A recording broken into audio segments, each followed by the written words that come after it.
안녕하십니까.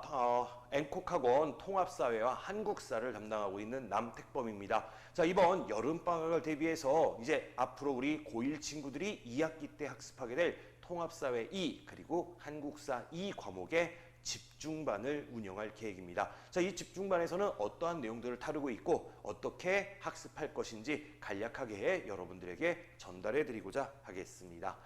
자, 목차는 넘어가고요. 자, 통합사회 2라는 과목부터 함께 좀 살펴보도록 하겠습니다. 자, 통합사회 2는 총 5개 단원으로 구성되어 있는데요. 통합사회 1도 5개 단원으로 구성되어 있었던 것 같이 동일한 분량이라고 보시면 되겠습니다. 하지만 통합사회 1에서는 다루지 않았던 경제 파트가 추가된다라고 하는 특징, 그 다음에 또 불평등과 헌법이라고 하는 법과 정치 파트도 포함되고 있는 곳이 바로 통합사회 2 과목의 핵심 포인트가 아닐까 생각합니다.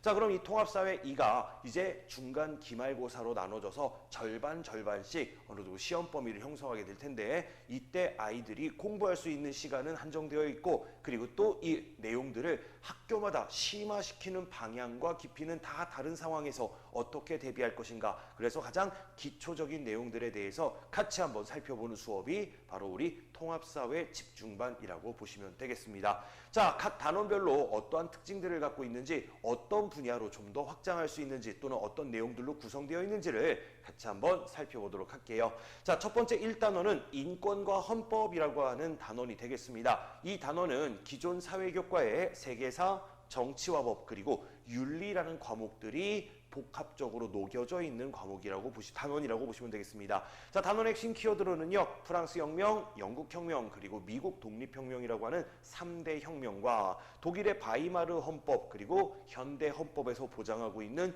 인간의 권리들을 중점적으로 살펴보는 파트가 들어 있습니다. 이와 함께 인권선언이라고 하는 부분에서 윤리의 연결시어 인권의 개념에 대해서도 확장할 수 있는 분야들을 가지고 있죠. 자, 그렇게 기초적인 내용들에 항상 이 통합사회는 학교에서 선생님들이 전공에 따라서 또는 선생님들의 관심사에 따라서 깊이가 다른 심화 과정으로 확장하는 경우들이 많습니다. 그래서 여러분들 요 세계사나 정치와 법이라고 하는 분야 또는 윤리 분야에서 확장이 예상되는 과목이기에 기초적인 내용의 학습과 그 다음에 또 확장될 수 있는 내용들에 대한 가능성 있는 부분들을 아이들에게 선제시함으로써 아이들이 공부하는데, 특히 중간 기말고사를 대비하는데 짧은 시간을 효율적으로 쓸 수 있게끔 압축적으로 수업을 진행해 보도록 하겠습니다. 자, 이 단원 같은 경우에는 사회 정의와 불평등이라는 단원입니다. 기본적으로는 윤리와 사회문화 교과가 융합되어 있는 형태의 단원인데요. 이 단원에서 정의관이라고 하는 분야들, 아이들이 윤리 시간에 많이 배우게 되는 내용들이 되겠고요. 사회 불평등이라고 하는 부분은 절대적 불평등과 상대적 불평등 등 다양한 도표를 해석할 수 있는 문제들이 사회문화 분야에서 확장될 수 있는 가능성이 상당히 높습니다. 특히 사회문화 과목에서 이 사회 불평등 현상의 그래프를 분석하는 문제들은 이전에까지만 해도 수능시험 사회문화의 킬러 컨텐츠로 항상 출제가 되곤 했었던 분야이기도 합니다. 따라서 선생님들이 마음 먹고 난이도를 좀 높여보겠다라고 하는 경우에는 이 사회 불평등 지수를 보여주는 그래프 활용하는 문제들로 확장이 가능한 분야라고 보시면 되겠네요. 자, 3단원은 이제 경제 파트입니다. 시장 경제와 지속 가능한 발전이라고 하는 단원으로 경제 그리고 세계사, 세계지리 과목들이 융합되어 있는 파트라고 보시면 되겠습니다. 자, 자본주의 역사라고 하는 분야에서 자연스럽게 세계사가 그리고 경제사가 될 수 있죠. 그리고 국제무역과 국제무역에 있어서 나타나는 비교 우위론 같은 개념들을 경제 파트의 요소들을 확대해서 배우게 됩니다. 자, 그리고 생애 주기별 소득과 생활은 거의 교양 수준의 내용이기 때문에 크게 어렵지는 않지만 요 국제무역 그리고 특히 비교 우위를 계산하는 문제, 나아가서 요 세계 지리를 활용해서 무역의 물품과 무역 양을 통해서 지역의 특성들을 분석하는 문제로도 확장이 가능합니다.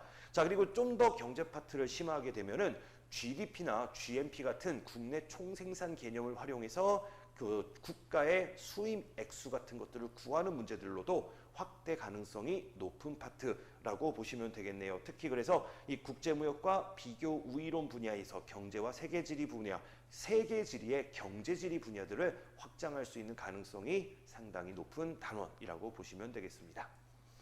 자, 네 번째 단원은 세계화와 평화라는 단원입니다. 윤리와 국제정치 그리고 동아시아사라는 과목들이 융합되어 있습니다.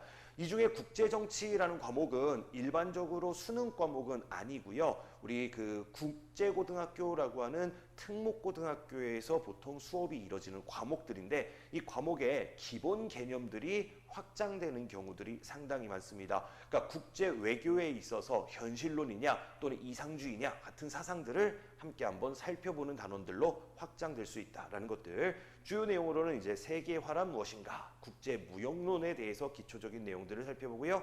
그리고 이제 남북 분단 과정, 요거는 우리 한국사 범위하고도 중복이 좀 됩니다. 그리고 이제 동아시아 역사 갈등이라고 해서 한국, 중국, 일본, 베트남이라고 하는 국가들이 현대의 어떠한 역사적 흐름들을 가지고 있었는지, 우리 제국주의 시기 이후에 나타났었던 다양한 조약들과 식민 지배와 또 그것을 극복하기 위한 노력들 같은 경우가 함께 한번 담겨볼 수 있습니다. 특히 단순히 그냥 역사적인 내용뿐만 아니라 경제적 변화까지도 이 단원에 포함시키는 경우들이 많습니다. 예를 들면 1980년대 일본의 버블 경제라고 하는 개념도 살펴볼 수도 있고요. 그 다음에 중국의 공산화와 중국의 개혁 개방 정책에 대해서도 다루는 내용들이 여기에 포함되어서 확장될 수 있는 가능성을 가진 단원이라고 보시면 되겠습니다. 자, 그리고 이제 마지막 5단원은 지난 교육 과정에서는 없었던 개념이 하나가 추가가 됐는데요. 이제 미래와 지속 가능한 삶이라고 하는 개념을 바탕으로 세계지리 그리고 한국지리라고 하는 분야의 주요 지식들을 활용하는 문제들을 출제할 수 있습니다. 자, 인구 분포와 인구 이동, 그리고 에너지 자원의 분포와 이동, 그리고 미래 사회와 같은 모습을 예측하는 단원들은 이 두 지리 과목에서 다루고 있는 범주들을 활용하는 경우들이 상당히 많을 것으로 보여집니다. 자, 1학기 학생들 준비하시고 공부하시는 모습들을 보시면서 선생님별로 유인물들을 나눠주시고 그 유인물들을 이용해서 특정 부분들을 심화 확장하시는 모습들을 많이 보셨을 겁니다. 아이들은 그 심화 확장된 부분에 문제들을 어디서 구해서 어떻게 풀어야 될지 잘 모르고 개념들만 정리하고 들어갔다가 이 패턴화된 유형들을 모르고 틀리는 친구들도 상당히 많으셨을 거예요. 자, 그런 유형들을 대비해 드릴 수 있는 건 사회 전 과목에 대해서 수업을 진행해보고 가지고 지식을 갖고 공부를 진행해 봤었던 저와 같은 전문가들의 도움이 있다라면 더 많은 도움이 되지 않을까 생각합니다.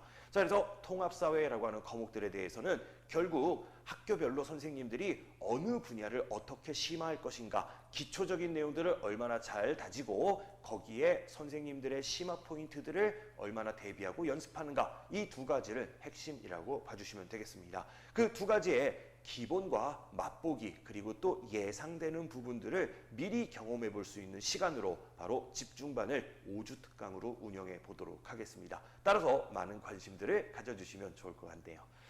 자, 두 번째 과목은 이제 죄송해요. 바로 이제 그럼 어떻게 수업이 진행되는지 수업 시간부터 살펴보자면 토요일과 일요일에 각각 오전과 오후에 한 타임씩 수업을 개설했습니다. 자, 이 두 타임 중에 한 타임만 결정해서 들어오시면 됩니다. 저 토요일 듣다가 다음 주는 일요일로 가면 안 돼요? 미리 저에게 공지가 되거나 또는 이야기가 되고 협의가 되면은 이동이 좀 가능할 수 있겠지만 그렇지 않은 경우에 일단 이동 불가는 원칙이라고 봐주시면 되겠습니다. 자, 교재 같은 경우에는 자체 자료에다가 또 이제 추후 추가되는 자료들을 제공해 드릴 예정이고요. 수업 방식 같은 경우에는 일단 기본 이론 강의가 중심이 될 겁니다. 왜냐하면 아직 아이들이 문제로 확인해 보는 것을 집중적으로 연습해야 될 때는 아니고 이론 내용을 얼마나 잘 이해했는가라고 하는 정도만 확인해 보면 될 수 있는 단계라고 생각해서입니다. 자, 그 다음에 개강일은 이 7월 19일 토요일 날부터 시작이 되는 수업이라고 봐주시면 되겠습니다. 자, 여기까지 이제 통합사회 과목에 대해서 안내를 해드렸다면 두 번째로는 이제 한국사 과목에 대해서도 살펴보도록 하겠습니다. 자, 한국사 과목은 1학기에 진행됐던 한국사 1과 다르게 상당히 좁은 범위의 내용을 다루게 될 예정입니다. 한국사 1 같은 경우에는 선사시대부터 그리고 일제강점기가 시작되던 1910년까지의 긴 시간이 편집되어서 많은 아이들이 건너뛰어져 있는 파편적인 지식들로 학습을 하게 되고 또 선생님들도 분야를 여기저기를 나누어서 수업을 하시다 보니까 예를 들면 어떤 학교 같은 경우에는 시간 순서의 연대기순이 아니라 어떤 학교는 중간고사에 조선시대를 공부하더니 기말고사에는 또 고려시대를 시험보러 보는 이런 역연대기적인 모습들도 나타나서 많은 혼란들을 더욱더 가중시켰던 부분이 한국사 1이 아니었을까 생각합니다. 자, 이렇게 근데 범위가 넓게 되면 자연스럽게 그 문제의 난이도가 낮아지게 되는 효과가 발생하게 되는데 아니나 다를까 선생님들이 조금 학생들의 수준을 잘 생각하지 못했는지 요 주변 학교들의 중간고사 성적은 상대적으로 좀 높게 형성되는 모습들이 나타났습니다. 자, 그래서 이 높게 나타난 중간고사를 만회하기 위한 목적인지 기말고사는 또 상대적으로 난이도가 조금 어렵게 출제되고 있는 경향들을 보이게 되는데요. 자, 2학기 같은 경우에는 기본적으로 시험 범위가 넓진 않습니다. 첫 번째 시험 범위는 1단원은 일제 식민통치와 민족운동, 그렇습니다. 일제 강점기 파트를 배우게 되고요. 2단원은 광복 이후에 민주화의 과정을 보이는 현대사 파트를 다루게 됩니다. 자, 3단원은 오늘날의 대한민국이라고 해서 87년 6월 민주항쟁 이후에 전개된 모습과 한반도 분단 극복을 위한 평화를 위한 노력이라고 하는 파트까지 3단원으로 구성이 되어 있는데요. 자, 교과서에 페이지 수 분량으로 확인해 본 결과 1단원 같은 경우가 절반이라고 보시면 되겠고요. 2, 3단원이 합쳐져서 절반이라고 보시면 될 것 같습니다. 따라서 중간과 기말고사가 1단원이 중간고사, 그 다음에 2, 3단원이 기말고사로 형성될 가능성이 상당히 높다라고 볼 수 있습니다. 또한 중간고사 1학기 같은 경우에는 자, 선사시대, 삼국시대, 고려시대, 조선시대, 그 다음에 근대시기 이렇게 파트들이 나눠지고 경제, 사회, 문화사라는 분야들로 또 세분화되다 보니까 학교별로 선생님들이 각각 다른 파트에서 시작점을 두시고 수업이 진행되는 경우들이 많았겠지만 2학기 같은 경우에는 이 1단원을 우선적으로 중간고사 범위로 수업이 진행될 확률이 높을 것 같아요. 그래서 여기 세분화된 소수 과목, 제목 중에서 선생님들이 배분해서 수업이 진행되지 않을까 생각이 들고 기말고사 범위는 2, 3단원을 위와 같은 방식으로 나눠서 수업이 진행될 것으로 예상이 됩니다. 문제는 이 한 단원 일제강점기 전체가 중간고사 시험 범위로 적합하느냐? 이건 또 아닌 문제가 발생할 수 있습니다. 중간고사 시험 범위라고 하는 범위로 일제강점기만 내기에는 난이도 조절하기가 상당히 쉽지 않으실 거예요. 그래서 여기에서 나타나는 문제는 바로 한국사 1에서 학습하지 못했던 단원이 있는 학교들 같은 경우에는 그 부분을 또 활용하는 방식으로 중간고사, 기말고사를 구성하지 않을까 생각이 듭니다. 대부분의 학교에서 문화사라든지 또는 경제사회사 같은 경우에는 그냥 패스하고 넘어가 버린 경우들이 상당히 많습니다. 1학기 범위가 아무래도 교과 분량이 많고 2학기 분량이 작다 보니까 의도적으로 패스했던 부분들을 요 한국사 2 과목과 곁들여서 함께 활용한다라고 하면 일제강점기에서 문제도 난이도가 높아지고 그 다음에 한국사 1 범위도 활용될 확률이 있다라고 보시면 되겠습니다. 자, 그래서 일단 저희가 이 여름방학 집중반으로 운영되게 될 핵심 포인트는 한국사 2에서 다루는 내용들을 상당히 심화된 수준으로 집중적으로 살펴볼 예정입니다.